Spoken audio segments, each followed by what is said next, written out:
Bravasaurus. I mean, just the name sounds impressive, doesn't it? Powerful. It really does. It translates to Laguna Grava lizard. From Argentina, right? One of those giants from way back. Exactly.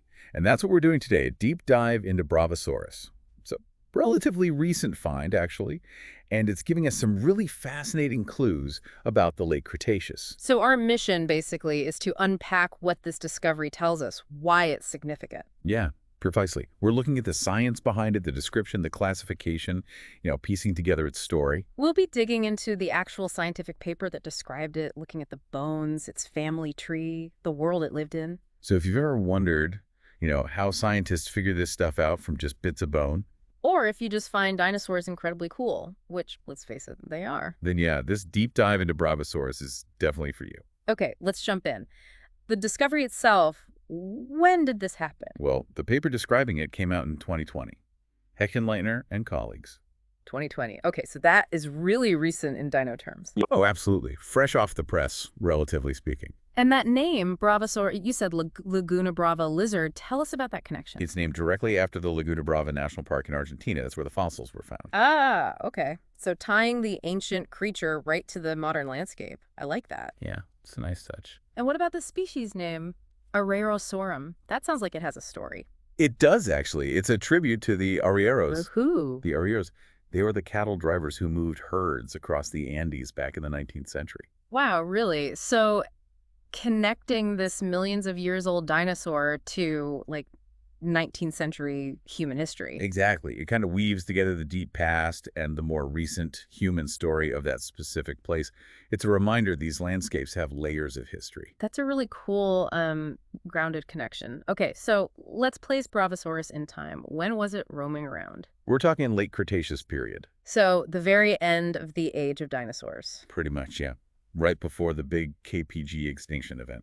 And the specific spot, how do we know the timing? It's the rock formation, isn't it? Precisely. The fossils came from the Ciénaga del Rio Huaco Formation. Which is in La Rioja province, Argentina. Correct. And that formation basically traps a snapshot of that specific time in the late Cretaceous. Okay, let's get to the good stuff. What did it look like? How big was this lizard? Well, when you hear Titanosaur, you often think colossal, right? Totally, like building size. Bravasaurus is big, definitely, but maybe more on the medium scale for a Titanosaur.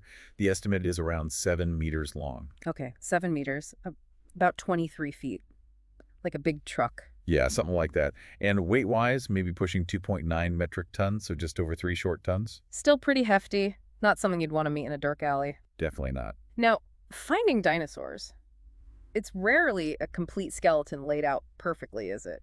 What bones did they actually find for Bravasaurus? That's right. It's usually fragmentary. But we actually have a decent amount for Bravasaurus spread across 2 main specimens. The main one, the holotype. That's like the official reference. The type specimen, yeah. The Yeah. Crelar PV612. That's the one. They found parts of the skull, the quadrate and quadrilogus, which are back of the jaw bones. Okay. Then vertebrae from the neck, the back, and the tail. Some ribs, some of those henal arches from under the tail. Mm-hmm. The upper arm bone, the humerus from the left side. A bit of an ulna. One hand bone, metacarpal 4. Wow, quite specific. Yeah. And then parts of the hip ilium, pubis, ischium, the left thigh bone, the femur, and both fibulae, the lower leg bones. That's actually quite a lot of different bits. It gives you a pretty good framework. It really does. And then there's the second specimen, the paratype, Crelar PV613. What did that include? That one's more limited. Just a single tooth, another hip bone, the right ilium this time, a right femur, and some ribs. Even a single tooth can tell you something, though, right? About diet. Absolutely. Yeah. Every little piece adds to the picture. It's detective work, really. So putting these pieces together, where does Bravasaurus fit in the grand dinosaur family tree? All those complicated names. Right, the classification gets a bit technical, but basically you start broad. Eukaryota, Animalia, Chordata, things with backbones. Yep, follow you so far. Then Dinosauria, obviously. That's a Saurischian dinosaur, one of the 2 main branches. Then Sauropodomorpha and Indosauropoda, the long necks. Okay, so definitely a long-necked plant eater. Where does it narrow down from there? Within the sauropods, it's in Macronaria, then Titanosauria, that huge, diverse group of late Cretaceous sauropods. Right, the ones that really dominated the southern continents. Exactly. And even more specifically, it's placed within Lithostrotia, which is a major subgroup of titanosaurs, and then into a tribe called Allosaurine. Aeolicerini. Okay. Mm. Is that like a smaller family unit within the Titanosaurs? Sort of, yeah. According to the analysis by the scientists who described Bravasaurus, Aeolisaurine is actually nested within another group they call Rhynchosauria. Ah, okay. So layers within layers. Is that widely agreed upon, that nesting? That's a great point. It's actually one interpretation based on their specific phylogenetic analysis. These relationships, especially within titanosaurs, are complex and still actively debated by paleontologists. So it's like their best hypothesis based on the bones they had for Bravasaurus. Precisely. They looked at the features of the bones and compared them to other dinosaurs, and this is where Bravasaurus seemed to fit best in their analysis as an Eolosaurian rhynchosaurian. Gotcha. So who are some of his closest relatives in that interpretation? Like its immediate family on the tree? In their tree, it clusters with other Eolosaurini like Ovirosaurus, Punatitan, also from Argentina, actually described in the same paper. Oh, And interesting. others like Trigonosaurus, Gondwanatitan, Uberabatan from elsewhere in South America. Okay. And further out, you'd have. Further out, you see other titanosaurs. Some basal ones like Melanosaurus, Apacthosaurus, then the really big clades like Saltosauria, Colossosauria, which includes giants like Notocolossus and the Loncosauria group, and also Rhynchosauria itself, containing Rhynchosaurus and Miolensaurus. Man, it's a tangled web.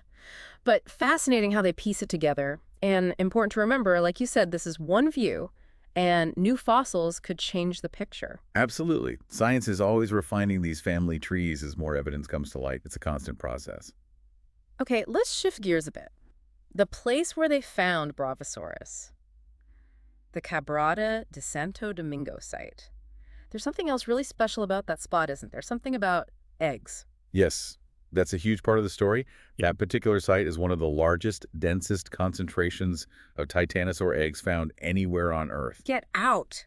Really, like thousands of them. Potentially, yes. Yeah. Huge nesting grounds. It suggests this was a really important area for titanosaurs back then. Wow. So not just a place where they lived, but a place where they reproduced on a massive scale. Why there? Any ideas? Oh, that's the big question. Maybe the soil was perfect for burying and incubating the eggs. Maybe it was safer from predators. Or perhaps they gathered there, sort of social nesting. It paints an incredible picture. And here's the kicker, right?